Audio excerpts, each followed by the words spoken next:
ചിന്നു ചിന്നു നിങ്ങൾ അങ്ങനെയാണോ കണ്ടത്? ചിന്നു മോളെ ഇവിടെ വാ. എന്ത് എങ്ങോട്ട് പോണ്? ഞാൻ പോണ്. എവിടെ? എന്റെ വീട്ടിൽ പോണ്. അപ്പൊ ഇതെന്തോന്ന്? നിന്റെ വീട്. എന്റെ വീടാ? അല്ലേ, നിന്റെ ചേട്ടന്റെ വീടെന്ന് പറ. കുറച്ചുകൂടെ പോളിഷ് ചെയ്ത് പറ. നേരത്തെ എടുപ്പ് അങ്ങനെ ആയിരുന്നല്ല. നിന്റെ മാപ്പിളയുടെ വീടെന്ന് പറ. അതാണ് അങ്ങനെ പലതും പറയും. കയറുന്നുണ്ടാകത്തോട്ട്. വിട്, എന്നെ വിട്. പെണ്ണുമ്പിള്ള എന്റെ സ്വഭാവം മാറ്റല്ലേ. ഇതേ എന്റെ രവിയണ്ണന്റെ വണ്ടിയാണ്. നിന്നെ കെട്ടുന്നതിന് മുമ്പേ അങ്ങനെ മേടിച്ചത്. വന്ന് വീണെങ്ങാനും പറ്റോ? എന്റെ സ്വഭാവം നിനക്കറിയാലോ. ഞാനേ മുനിയുടെ വീട്ടില് ഭാർഗവൻ പിള്ളയുടെ ബോളാണ്. എനിക്ക് വേണമെങ്കിൽ നിന്നെ ഇടിച്ചു കയറ്ററിയാം. കാണോടി, ഞാൻ ഇവിടെ ഇരിക്കൂ. പോടി മണി. എന്തോന്ന് മണി ഇത്? മോളെ ബാ. അണ്ണാ, ഞാൻ അണ്ണനെയും പിള്ളേരെയും കാണാനാണ് ഇവിടെ വന്നത്. വന്ന് കിട്ടി, ഭയങ്കര സന്തോഷാ. ഞാൻ വീട്ടിൽ പോണ്. നീ ബാ, എഴുന്നേക്ക്. പെണ്ണുമ്പിള്ള എന്റെ കൈയുടെ കോഴ എങ്ങാനും തെറ്റിയാലും ചവിട്ടി കൂട്ടി ഞാൻ. കൈ വിടാ അവള്. അതെ അമ്മ, അപ്പച്ചി, ഈ സിനിമ ഓവറാണേ. മതിയാക്ക ഇവിടെ ഉണ്ട്. വാ, എണീക്ക്. നിങ്ങൾ ഇങ്ങനെ വാശി കാണിക്കല്ലേ മക്കളെ. ഇത് വാശിയുടെ പ്രശ്നമൊന്നുമല്ല. ഒരു മനുഷ്യൻ വീട്ടിൽ വരുമ്പോ ഇങ്ങനെയാണോ നോക്കുന്നത്? ഇഷ്ടമല്ലെന്നുണ്ടെങ്കിൽ അത് നേരത്തെ പറഞ്ഞു. ഞാൻ വരുമോ പിന്നെ? പറയുന്നേക്ക്. നീ എഴുന്നേക്ക്. ബാ, എഴുന്നേക്ക്. പിള്ളേര് പറയുന്നേക്കിനെ. അപ്പച്ചി ഞാൻ കാല് പിടിക്കാം. അപ്പച്ചി എന്തോന്ന് എല്ലാരും കൂടെ സന്തോഷായിട്ടൊക്കെ ഇരിക്കല്ലായിരുന്ന. പ്ലീസ് അപ്പച്ചി വാ. അപ്പച്ചി വാ. പിള്ളേര് കാല് പിടിക്കുന്നതുകൊണ്ട് ഇത്തവണത്തേക്ക് ഞാൻ ക്ഷമിക്കാം. മാറി. ഓ മാറങ്ങോട്ട്.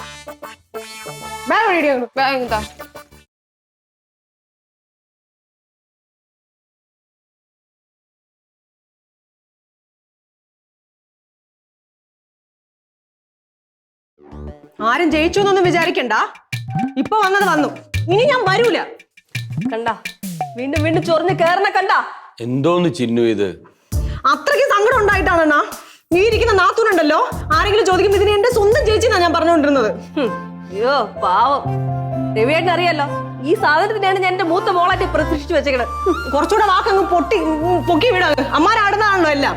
എടി, കണ്ടൊരെണ്ണ വന്ന് കെട്ടിപ്പിടിക്കണതും അല്ലെങ്കിൽ ഇളിച്ച് കാണിക്കണതും ഒന്നല്ല സ്നേഹം. അതൊക്കെ മനസ്സിന്റെ ഉള്ളിൽ നിന്ന് വരണം. ഉള്ളിൽ എന്തെങ്കിലും ഉണ്ടെങ്കിലേ പുറത്തോട്ട് വരുള്ളൂ.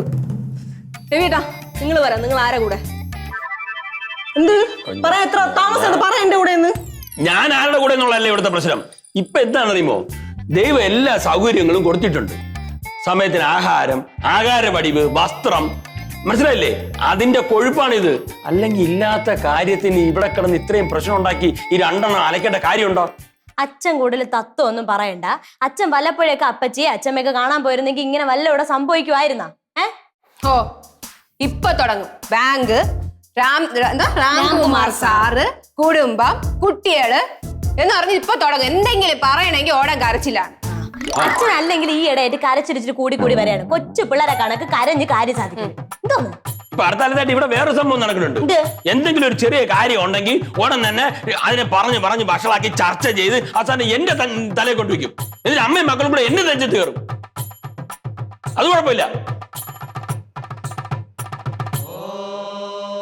എന്നിട്ട് ചെറിയണേ നാത്തോ സ്ഥാനമൊന്നും വേണ്ട. ഒന്നുമില്ലെങ്കിൽ നിന്നെക്കാളും ഞാൻ കുറെ മൂത്തതല്ലേ. മോളെ പൊടിക്ക് അടങ്ങ്. ദേവി എന്നെ ഇനി ഇവിടെ ആരും തടയരുത്. ഈ സ്ത്രീക്കുണ്ടല്ലോ ദേഷ്യം വന്ന ഭ്രാന്താണ്. ഞാൻ പോകുന്നു. ഈ സാധനത്തിനാണെങ്കിൽ ഇവിടുന്ന് പിടിച്ചു മാറ്റോ, അല്ലെങ്കിൽ ഞാൻ വലിച്ചു കീറും. പറയണോണ്ടാണോ? ഇവളല്ലേ നേരത്തെ പറയുന്നത് ഹൃദയത്തിനകത്ത് സ്നേഹമാന്ന്. അവൾ എന്തെങ്കിലും പറഞ്ഞാൽ നീ വിഷമിക്കാതെ. നിങ്ങൾ എന്തിനാ ഇവിടെ പേടിക്കണത്? അവള് പോണെങ്കിൽ പോട്ട്. നീ പോയെന്ന് പറഞ്ഞു. നീ പോയെന്ന് പറഞ്ഞ ഇവിടെ ആരും നിന്റെ കാല് പിടിക്കാനൊന്നും വരാൻ പോണില്ല. പോ. ആര് പോണ്? ഞാൻ പോണില്ല.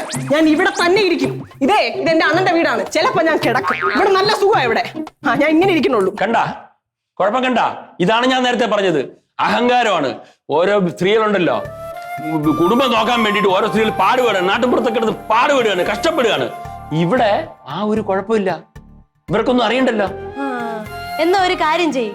രാവിലെ എണീച്ച് അമ്മയും അപ്പച്ചയും കൂടെ തൊഴിലുറപ്പ് പണിക്ക് പോയി. നിർത്ത് പണി. നീ അടുക്കളയിൽ പോ. നീ വല്ലതും കഴിച്ചാ മോളെ? പിന്നെ ഞാൻ ഇവിടെ വന്നിരുന്ന് കഴിച്ചിട്ട് വേണം ഈ സ്ത്രീ പറയാൻ. ഇവള് ഉണ്ടാക്കി വെച്ചിരിക്കുന്ന എല്ലാം ഞാൻ കഴിച്ചിട്ട് പോകണമെന്ന്. എത്ര ചോറായിട്ട് ഞാൻ ഉരുട്ടിട്ട് നിനക്ക് വായി വെച്ച് തന്നിക്കണത്.